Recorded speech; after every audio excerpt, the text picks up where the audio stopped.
Gaming monitors are designed to have low response times, typically measured in milliseconds (ms). Lower response times reduce the delay between the input from the player, e.g., mouse click, and the corresponding action on the screen, which is crucial for fast-paced games where split-second decisions matter.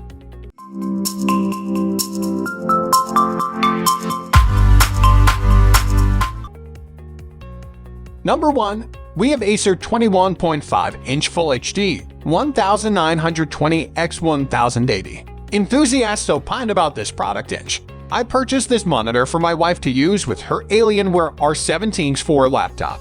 She had broken a key on her keyboard but also wanted a little larger screen. So, I purchased a wireless keyboard and this monitor. She now uses the powerful Alienware laptop as a desktop with a larger display and a wireless, movable keyboard. She is a very happy camper. Others have commented on the great graphics, thin design, and good quality build for a great price, so I won't repeat those details here. I will, however, point out a few tips. 1. At first, it seems the stand will not tilt, but it does. Grasp the stand firmly and then tilt the monitor back to the desired position.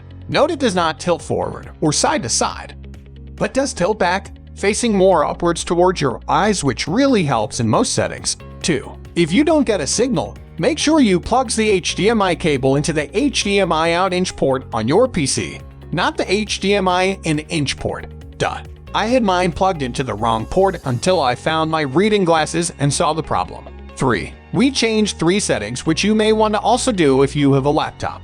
First, we changed the display settings to choose between second screen only inch, duplicate inch, or extend inch.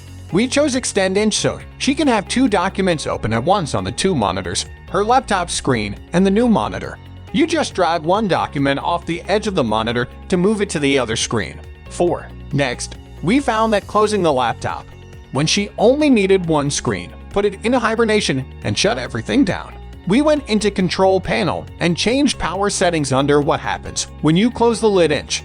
We changed from Hibernate inch to Do Nothing inch. Now the laptop keeps running even when the laptop is closed. 5. Third, most Windows laptops are configured so you have to drag things off the right edge of your new remote monitor to get them onto the laptop screen. However, we wanted her laptop setting to the left of her new monitor, so it was confusing to have to drag something off the right-hand edge of the monitor to get it onto the left-hand screen on the laptop. We went back into Display Settings, where you can drag the 2 monitors in the settings to reverse them. Now, she can drag items from the left-hand screen to the right-hand screen by dragging them in that direction, and vice versa. Much more intuitive to use that way. Number 2. Sceptre new 27-inch gaming monitor. The enthusiasts opined about this product inch, packaging, and accessories. The unboxing experience was a pleasant surprise. The packaging was not only secure but also included a genuinely useful screwdriver. Unlike other products, every item promised was present, making the setup process smooth and hassle-free. Built-in speakers. Admittedly, the built-in speakers fell short of expectations. I quickly switched to my computer speakers for better audio quality. While not a deal breaker, audiophiles might find this aspect lacking. Thankfully, the visual experience compensates for this minor setback. Display quality. As a secondary screen for my MacBook Air, the Sceptre monitor holds its own. The display quality is commendable, delivering crisp visuals that are not as high quality as the MacBook, but is a fairly good companion to it, especially if you don't really need extremely high quality graphics. There's a brief delay upon waking the computer, but once in use, the monitor performs flawlessly.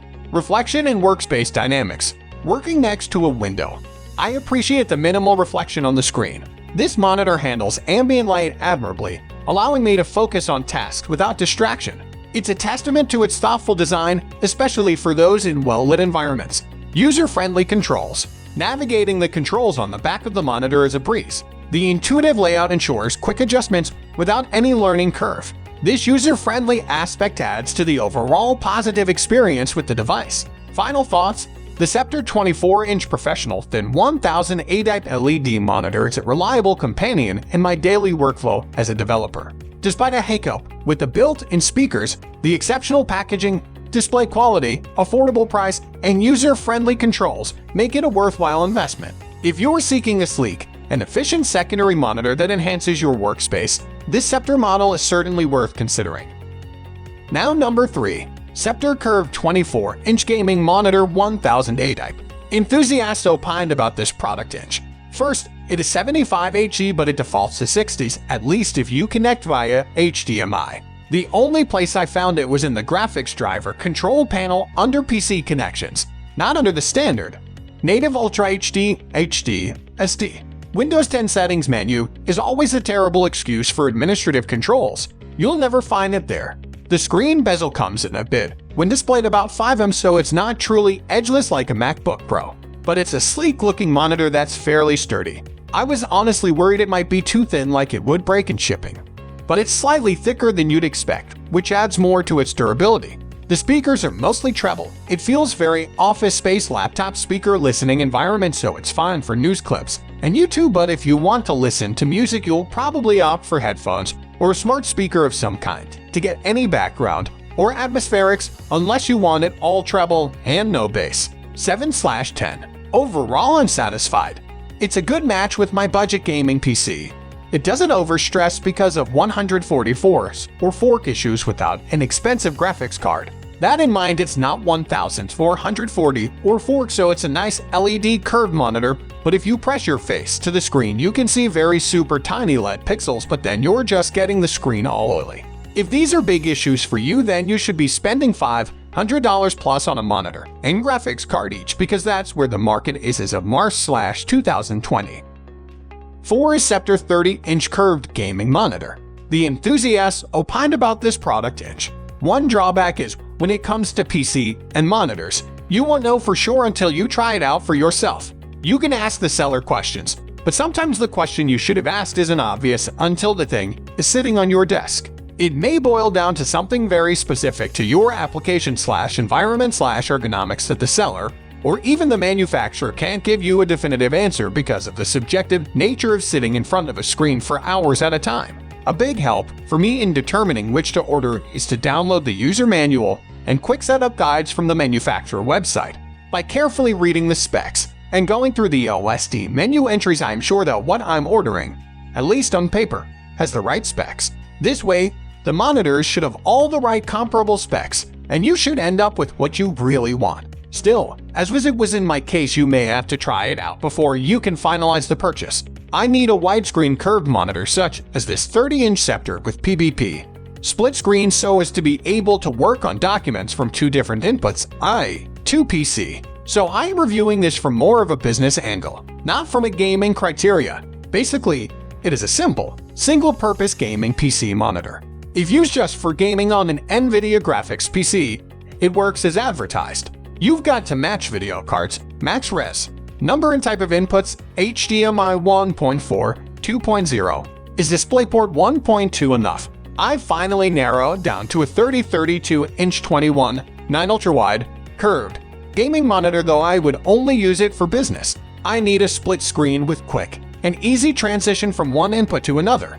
To change inputs from one PC to another on this monitor requires 11 button pushes, and the dual split screens are squished horizontally as determined by the screen width and 2560 horizontal resolution. Nothing really wrong with the monitor itself. My opinion is that this monitor should be best acknowledged as a single-input gaming monitor. It was not quite suitable for my application. Better would be a wider monitor with higher horizontal frequency. The wall plate, though not its intended use, can be attaching it to a standard 4-hole VESA mounting arm plate. It comes with a 75 4-hole adapter, so it can be done. 2 little bolts attach one side to the monitor. The other side can be fastened to a regular monitor mounting plate. 75 hole pattern on the extended arm of your VESA desktop stand mounted to your desk. You will have to obtain an additional 4M4X twin bolts with washers and nuts to bolt fasten wall mount to the VESA plate of your stand. Easily accomplished except for obtaining your own hardware. No wall plate screws are supplied as there are different types of wall mounts. Last, number 5. AOC 24G15 and 24-inch gaming monitor. Enthusiasts opined about this product inch. I also want to mention the warranty, a 3-year warranty that goes so far as to cover ACC incidental damage in the first year. Now that is value unparalleled, and provided that they follow through on those promises to the customer, it's really hard for me to recommend anything else. To anyone who is shopping on a budget but wants something that doesn't feel budget Hey TSO ever, I'd say go this route. When I was monitor shopping, I tried an array of different monitors. Initially, I was going for a 42-inch monitor, trying to go for the best of the best inch. The Gigabyte Aorus 43 VU, for instance, is a great monitor, as is the LG C3 in that size category.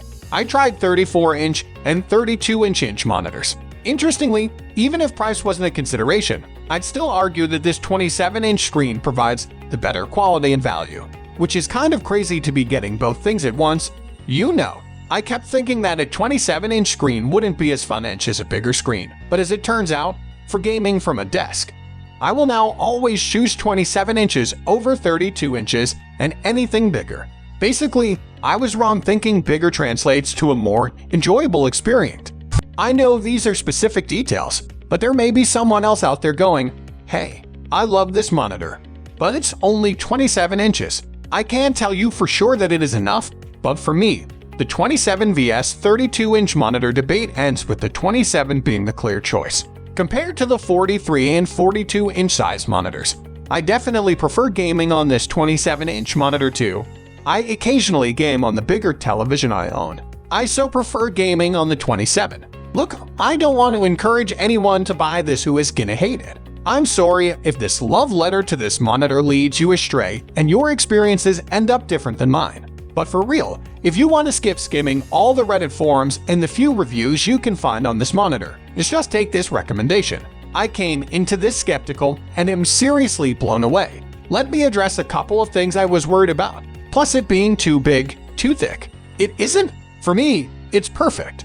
It doesn't remind me of the 1990 CRTV days, and the depth it does have. It just feels right for the picture it creates, as strange as that is to say that way. I have a desk depth of 30 inches. I'll try to upload photos later in case that will help someone determine if it seems too big. 2. Pinkish hue. Totally don't see it.